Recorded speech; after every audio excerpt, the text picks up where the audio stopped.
welcome back to the Eagle's Nest, and we're going to do our second part of our first unboxing, but really its own unboxing, and that is unboxing Rome.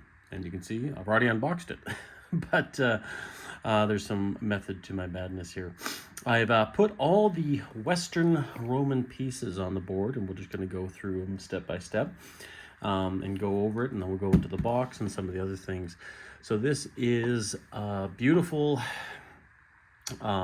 game designed by Johnny Galvez, and a few other designers from Historical Board Gaming has definitely helped out with that. And I think it's going to be a series of Roman games. There's not just one, but multiple ones, since the Roman Empire did span for the course of almost 1,000 years, if not longer, depending how you look at the Roman Empire.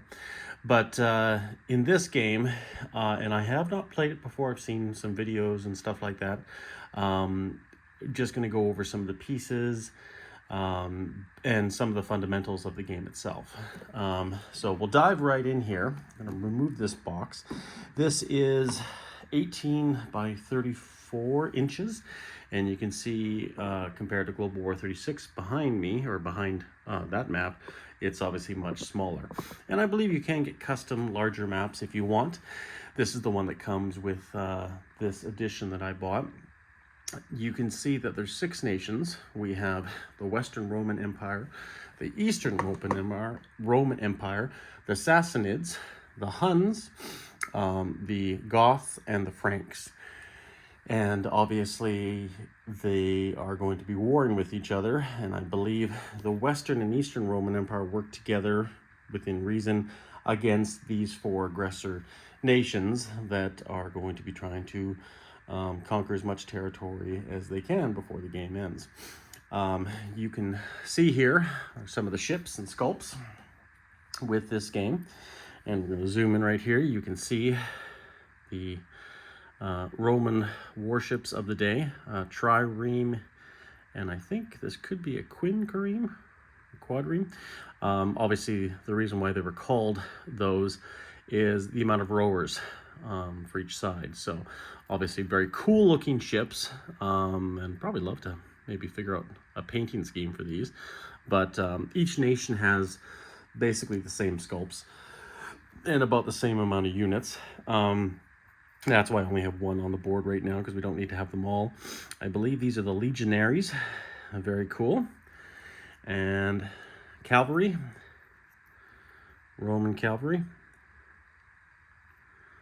And what do we got here? Catapults.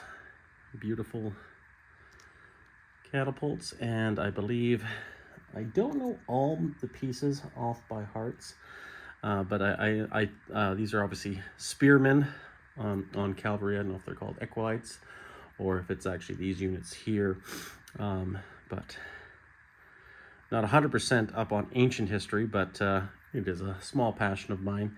And then last, but definitely not least, are Roman generals.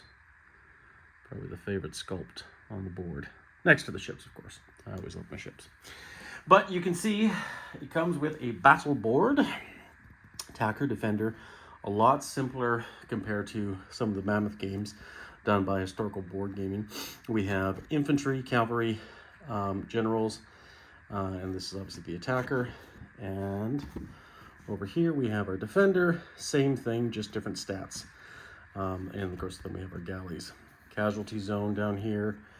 Obviously, similar concepts to Axis and Allies. You know, the defender gets to fire back, but very simple, easy game. Is Doug Friend from Historical Board Gaming, the owner of this fine website that we get all this stuff from. He has a phrase, beer and pretzel games, and that's what basically this game is.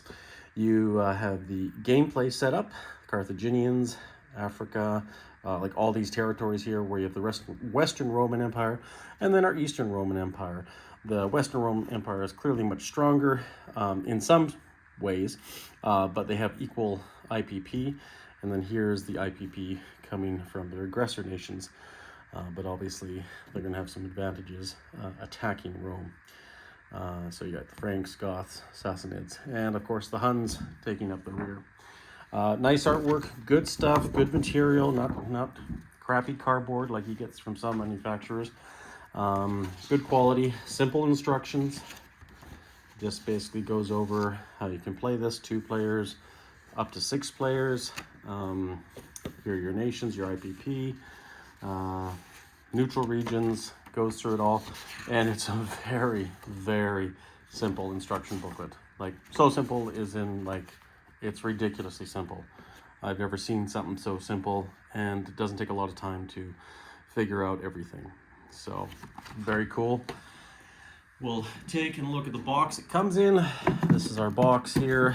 Now, of course, it has the other nations in here. Sassanids, the yellow, Eastern Roman Empire, kind of a light violet purple. We got our Franks and our Huns. And last but not least, our Goths. Same sculpts for everybody. Here we have, I think I ordered the more expensive version, but it comes with acrylic markers, so very cool for the Roman Empire. Goths, Huns, Sassanids, which is very typical of a kind of an Eastern Persian Empire,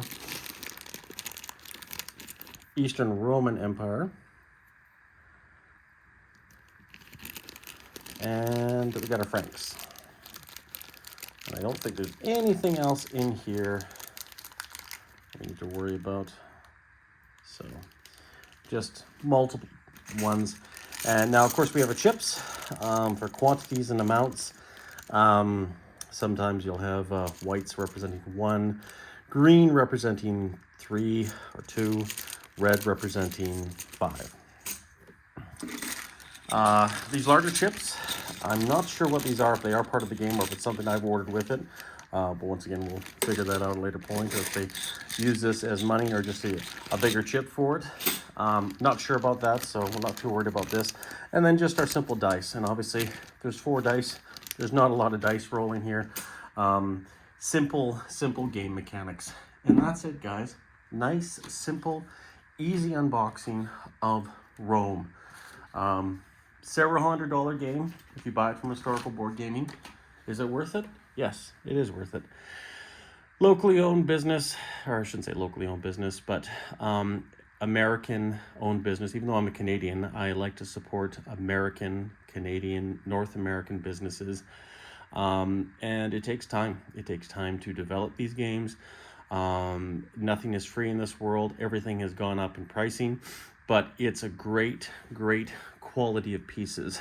I have played many games where some of these 3D sculpts are so bad, and you can see here, these are 3D printed, and they're such good quality and such good detail.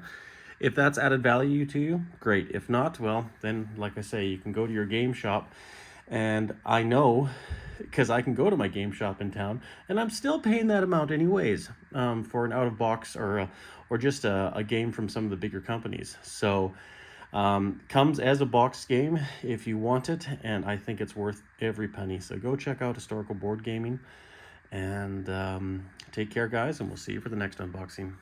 Sky Marshall, out.